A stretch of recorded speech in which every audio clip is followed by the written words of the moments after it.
you're anti-trans. I didn't tell it to play, but I guess it's just gonna do that. Yeah, so this is a GB News video with Andrew Doyle, who I listened to the very start of this video, and he has a really squeaky voice, which is fun. But yeah, Keir Starmer pandering to activists over the definition of a woman, in quotes. He's risking women's safety. I want to see what Keir Starmer's been up to, so yeah, there we go. A transgender chief executive of a rape crisis centre has resigned following a damning report which found it had failed to protect women-only spaces. Mirudal Wadhar, who was appointed CEO of the Edinburgh Rape Crisis Centre in 2021, quit after a report commissioned by Rape Crisis Scotland found there had been a failure to set professional standards of behaviour. Well, we're joined now by the Director for Women of Scotland, Marianne Calder. Thanks so much for joining us, Marianne. This is a very, very interesting case, and a lot of people will be asking the question, given that a rape crisis centre for victims of sexual assault really should be a women's-only space, why How long have they been in this position? was it being run by a man for so long? We can all be trans, even though it's like vanishingly rare. Lol. Yeah, definitely. It's an all-inclusive club now. Like, all you have to do is like call yourself anything and you're trans. Well, as you correctly stated, it all started back in 2021 when Rape When the Tories were in charge? Why are we talking about Keir Starmer so far?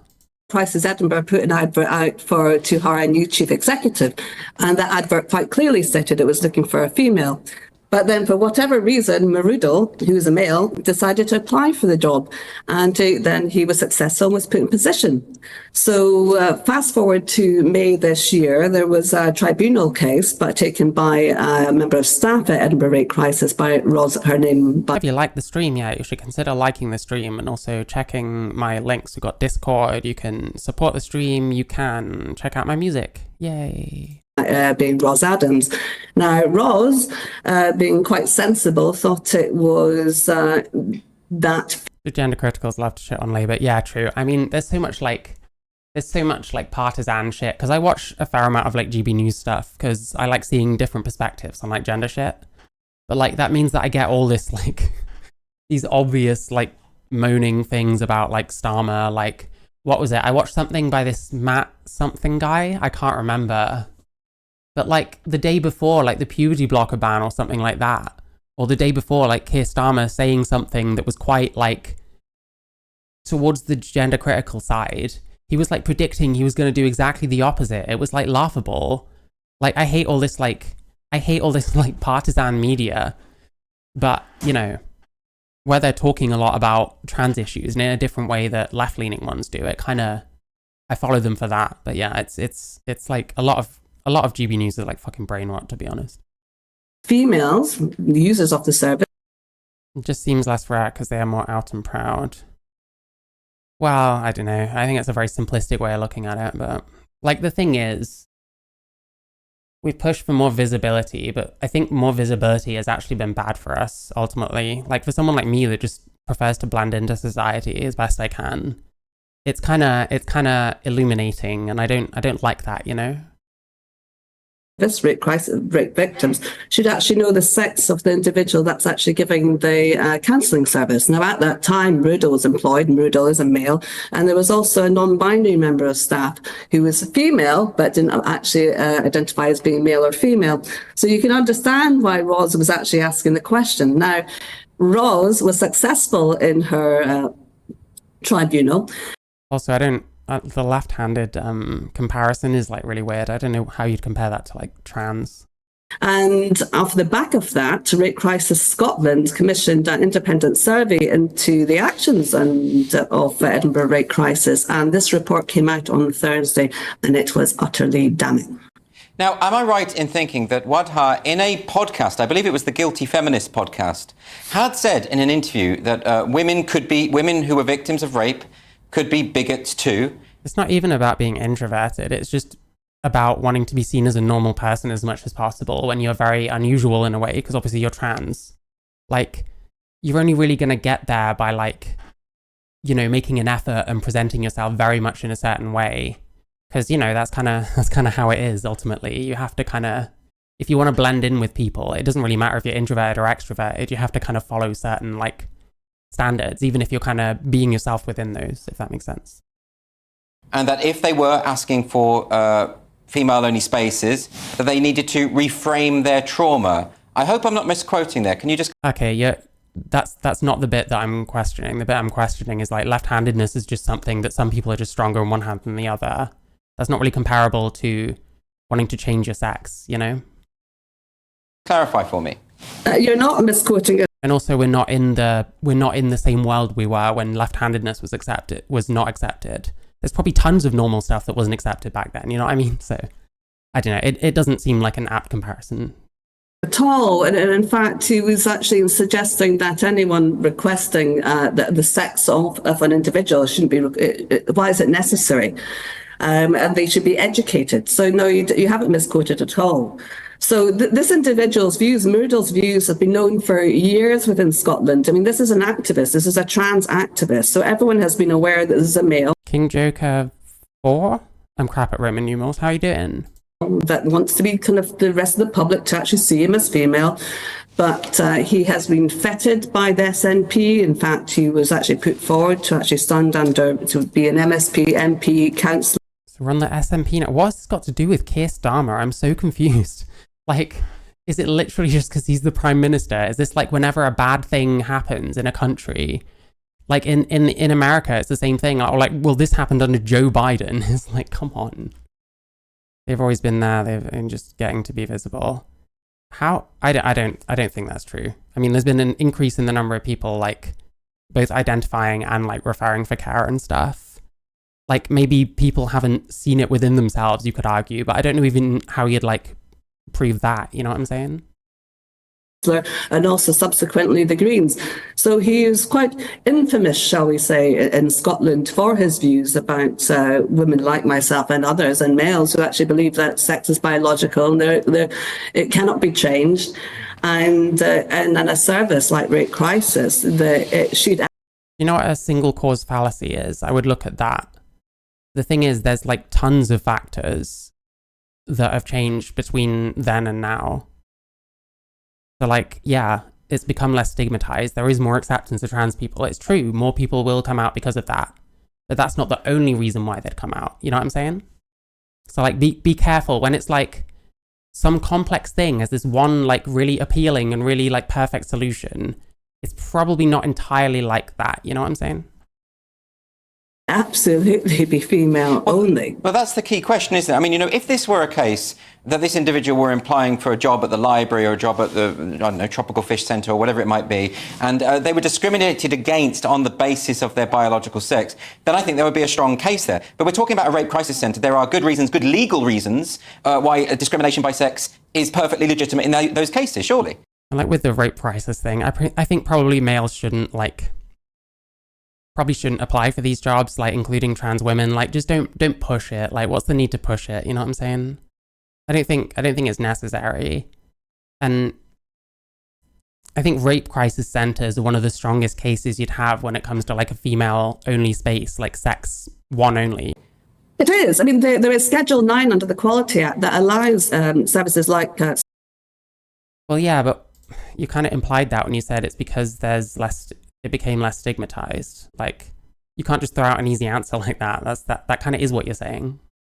Rape Crisis and/or Women's Aid to employ females only, and it quite categorically says this post is only available to women under Schedule 9 of the Quality Act. Yet he applied for it. Now that was wrong, but the point being is he was hired. That's not his fault. That was those that sat on the board that put him in that position. Oh, okay, I understand now. You think that men can't be sexually assaulted? Well, they'd probably put men in a separate one. Do you understand why they would need to be like a female-only rape crisis center? Like, think about the statistics around rape, like who's more likely to rape who, and think about whether those women would then want to be around men straight after who are like providing the care. That's kind of more what the thinking is. Like, you got to try and empathize with like the woman now. We don't like to do that, but we need to. Like, that's a huge problem I have with like trans circles, is like we don't see the empathy for the other side, shall we say. Andrew Doyle combo. I don't know. I think this part has nothing to do with Keir Starmer. I might even skip through this because this is like, it's quite an obvious thing, you know, the Rape Crisis Centre. I'll ask about that because, you know, that sounds very much like the fault lies with those people at the Rape Crisis Centre. The board of whoever it was responsible for the employment. Yeah, but in addition to that, I can agree there probably shouldn't have been like trans women or males or whatever applying for this position. It seems like we're kind of pushing a boundary that we don't need to. Yeah, I don't know what else is there to say about like rape crisis centers. I think I'm more or less on the same side as these people with them, because these kind of single sex spaces, you have to like think about the different ones. You have to think about them differently. Like a bathroom is very different from a rape crisis center or a prison or something. So you have to kind of come to individual conclusions almost. But yeah, this one's fairly obvious, really. The SNP has taken a rather odd attitude about all of this. Do you think that they were hiring Wadhar to make a political point? It certainly feels like that, and certainly the women in Scotland feel like that. I mean, the previous First Minister stated that our views were not valid. And yes, I mean, this is this is about the SNP 2021. Yeah, they were like woke as fuck. Like, yeah, we all know that. What we found in Roz Adams' case, that those who had complained to Edinburgh Rape Crisis and or Rape Crisis Scotland, their email... Okay, if you don't know it, then the SNP around this time, they had someone called Nicola Sturgeon. She was like super... Women are not the only victims of it. I don't know. I don't even know what to say to you. Like, the men victims would probably go somewhere else to the women-only space. Like, I'm trying to get you to think about why it would be a women-only space. A woman that's probably 99 times out of 100 just been raped by a man. Maybe they don't want to see men around them straight after. Maybe that would be a lot. Maybe it would traumatize them a little, you know? Emails having been put in a hate folder, so their views weren't valid. So yeah, SNP, yeah, they were super woke. It was Nicola Sturgeon, then it was someone called Humza Yousaf, who got it wasn't impeached. The Green Party was with the SNP, so like the two woke parties, and the Green Party backed out of the coalition they were in. So it went to shit, and that Yousaf guy seemed a bit useless. He was trying to get like self ID passed in Scotland, and it was voted down by Britain by Rishi Sunak. So yeah, what happened to the phrase "not all men"? Then, well, do you want to tell that to someone who's just been raped by a man? I tell you what, you go do that, and I'll watch this video, and then we'll come back whenever you come back from doing that, and we'll convene. You know what I mean? Edinburgh Rape Crisis were not taking on the views of women, stating that this was inappropriate, that they wanted to know the sex of the individual that's giving them counselling, and they were just completely and utterly discounted. So we ask... I think you don't understand being traumatised. That's probably part of the problem. We're requesting, have stated, as has J.K. Rowling, that there needs to be an urgent review of the board at Edinburgh Rape Crisis and of Rape Crisis Scotland. Well, now that this decision... Sorry, Marion, now that this decision has been made, and of course, as we all know... Well, then you should know. I mean, your personal experience, they didn't literally get you out of that situation, then immediately put you back into the situation to deal with it.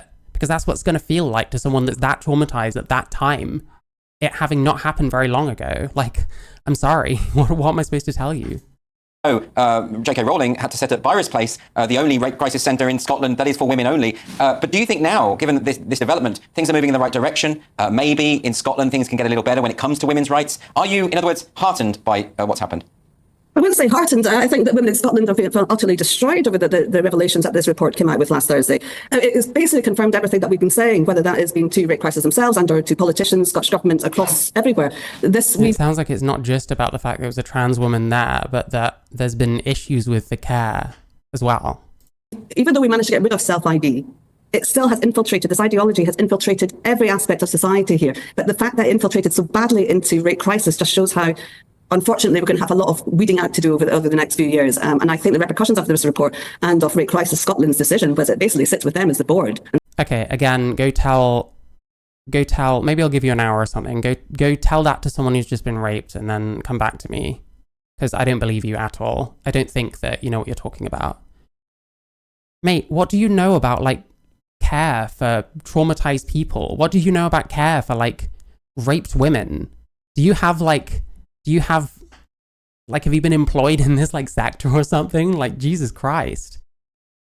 You seem to lack empathy completely. It's bizarre. Like, I get it if you say you've had personal experience and it's a protection like mechanism, but it's not good. The fear of betrayal is strong, be it a non-trans woman who is... Yeah. Yeah, of course, yeah. I'm not discounting your experience. I'm saying you seem to not be able to empathize with someone else who's also experienced that, despite your experience. Like, you're telling them, oh, you have to move on with it. Like, Jesus Christ, is that for you to say? What do you know about this kind of treatment? Like, is that what's good for these people? Really? Like, please show me like how you know this. And the chief executive, Sandy Brownlee.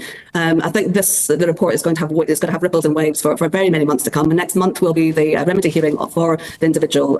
This person was part of Leo and Willie's goon squad, and they came back, I think it was last week, and they were being vaguely more normal, but I got one guide quite a lot.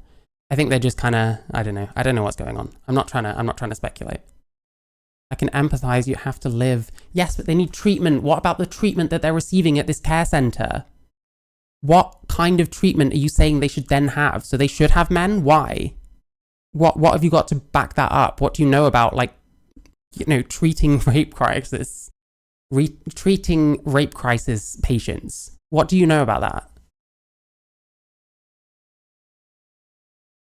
Well, if that's not what they're saying, then they're just talking about a different thing entirely. Yes, they have to reintegrate with society, but like having males in the crisis center, that's the whole argument.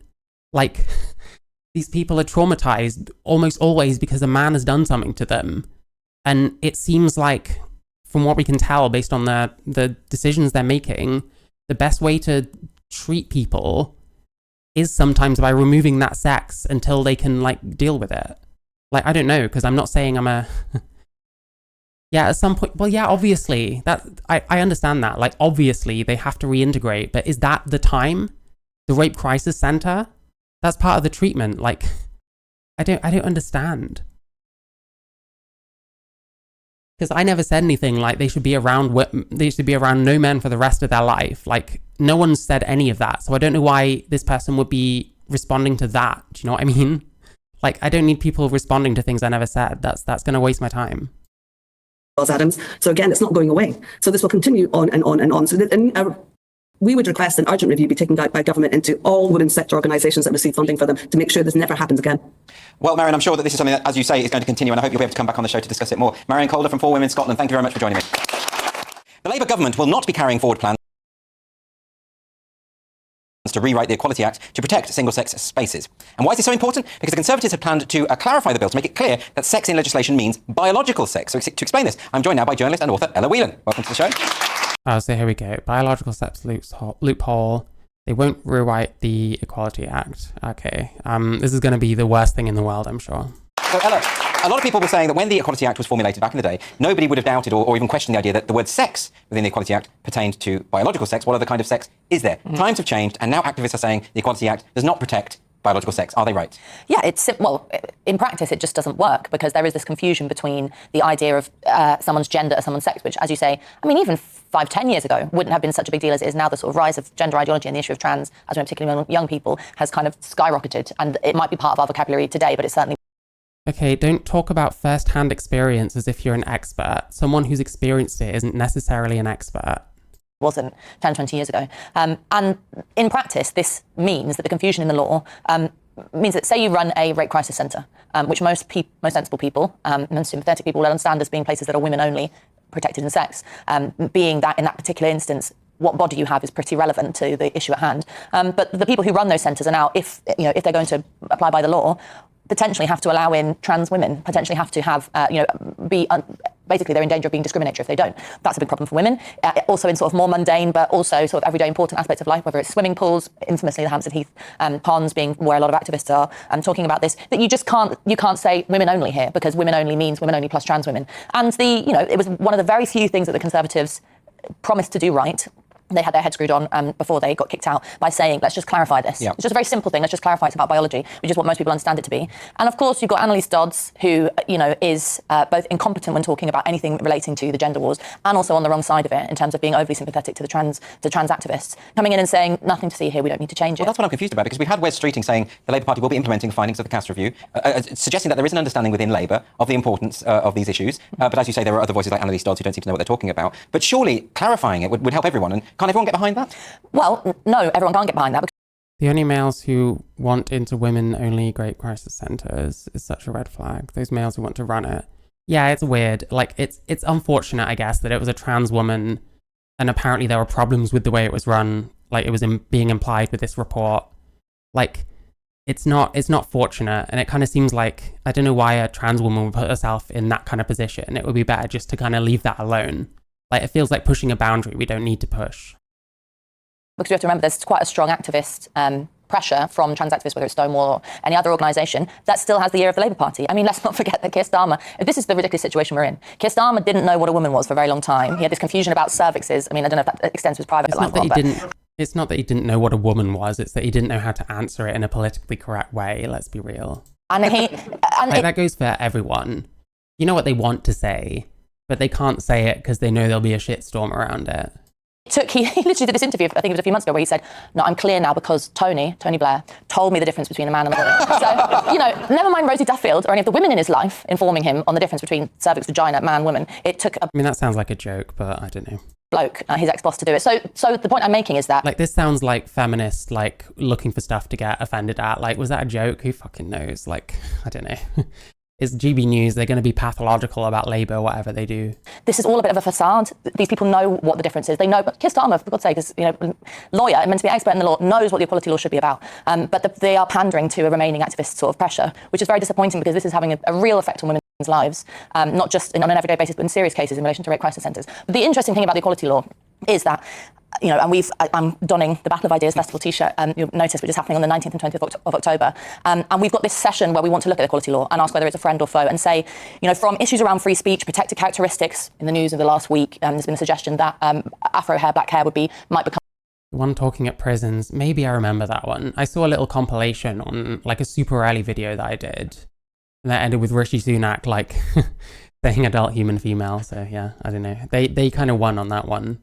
A protected characteristic. We've had lots of other rows about political beliefs and stuff, and the equality law just keeps expanding. And we want to ask the question of whether or not it's fit for purpose, and whether or not actually we're having these political, cultural battles, and they're getting squashed into the arena of law, and whether we sort of have an issue with lawfare being the order of the day. So that's just, you know, as much as I hang my head in despair about the incompetence of the Labour Party, I think there is an interesting tension there, which is that just if we... Do you think people kind of virtue signal when they're on like this GB News kind of thing about Labour being bad? Because I don't know what they're like talking about half the time. But I don't know. It seems always the way. It's like there was no shortage of people on the left like finding any way to like slip something in about how much they hate the Tories when it barely matters, you know. Fix the equality law, all of this isn't going to go away. Yes. And we should be careful about relying on courts and lawyers. Why didn't that trans woman want to start a rape crisis centre for fellow trans women? Well, because there'd be almost no demand for it, I guess. Trying to fix what are deeply political and cultural. Or it would highlight too much, like, crime within the trans community. Issues. Well, now that you've mentioned it, the Battle of Ideas come up in about a month's time, as you say. For people who haven't seen, I mean, I'm at the Battle of Ideas every year and absolutely love it. And we film a special Free Speech Nation show there every year, as we're doing again this year. But for anyone who's watching who doesn't know about this event, which you, of course, Well, I don't know. I mean, we're talking about, like, UK places, like, I don't know. I don't know what you're looking for here. Convene. Perhaps you could tell us a bit more about it. So yeah, this Free Speech Nation takes place. Like, look it up, whether there's male spaces in the UK for rape victims or where they go. Like, see what's actually happening and then kind of question. That's usually the best way. If you just do it from ideology and nothing else, then it leaves you risking sounding a bit ignorant. At the battle, and we're very glad that we've got another year of you guys coming down to do it. We kind of call ourselves the home of free speech. It's been great that there's been a proliferation of free speech organisations. Actually, I have to give a shout out to women in Scotland who are running a case in relation to the equality law, and there's lots of stuff going on. But it feels like, and we're very proud to have everybody pile into Church House, Westminster, and we become the home of free speech and open debate. Our sort of tagline this year is conversations for the public, with the public, in public. No one's saying otherwise, but I'm trying to tell you the reason why there might be a single-sex space. And why there must be so much more demand for, like, female centres than male centres, and that some of them might need to be away from men for a little while. Like, I don't know. Because whether it's the Labour Party, Conservatives, the last general election, everything feeling like there's no space to talk about the issues that matter, we're going to be having debates on the endgame for Ukraine, international issues in relation to what's going on in Germany or what's going on in America. Actually, we've got a Kamala Mania session related to what Brendan was talking about. We've got discussions about free speech. We're really excited to be partnering with Fire from America this year, who are coming over to bring an American perspective to the free speech. Well, it is due to a lack of need, because they're not gonna open a male centre. You know what I mean? If there's no need for it, they'll open it. It'll never get used. It'll be a waste of money. It'll close. That's like the whole point. And, like, who are usually the victims of rape? Like, it goes a certain way, and there's like reasons for that, but those people need help, and sometimes that needs to be like a single sex kind of help if there's a huge trauma about maleness about this case, you know? Speech wars, but also, you know, we are not just interested in the big P, capital P political issues. We also want to look at arts and culture. We've got a really wonderful session on why J.S. Buck still matters and whether or not I'm going to play some of his. Yeah, another problem with like male rape is that they're less likely to admit it to anyone. Like it's actually quite unreliable as to how many males are like victims of stuff like rape and like domestic abuse and stuff like that. So they're much less likely to seek out help. They're much less likely to go to a centre. So there just wouldn't be much. There wouldn't be much call for it, unfortunately. Like maybe there can be ones that are mixed, and some women can be like, yeah, I'm fine going to a mixed one, but they probably should have the choice of just being around other women if they need that, you know? His music, you know, a session asking what's the best ever joke, which will be in partnership with Comedy Unleashed. There's kind of something for everyone. The only thing you need to qualify for to come is, aside from getting a ticket, is that you are interested in free speech. People of all political persuasions come, right, left, somewhere in the middle, don't know. That's really important, isn't it? Because I whenever I've been at the battle, one of the things I love about it is... What are we even talking about now? This was really boring. There was like 1 minute of moaning about Keir Starmer, and that was literally about it. So, I know, there we go, Andrew Doyle, Keir Starmer pandering to activists by not, by whatever, I don't fucking know. Was he pandering to activists over definition of a woman, or was he just trying not to get cancelled? And it's increasingly difficult to avoid getting cancelled in this day and age. I don't know, think for yourself.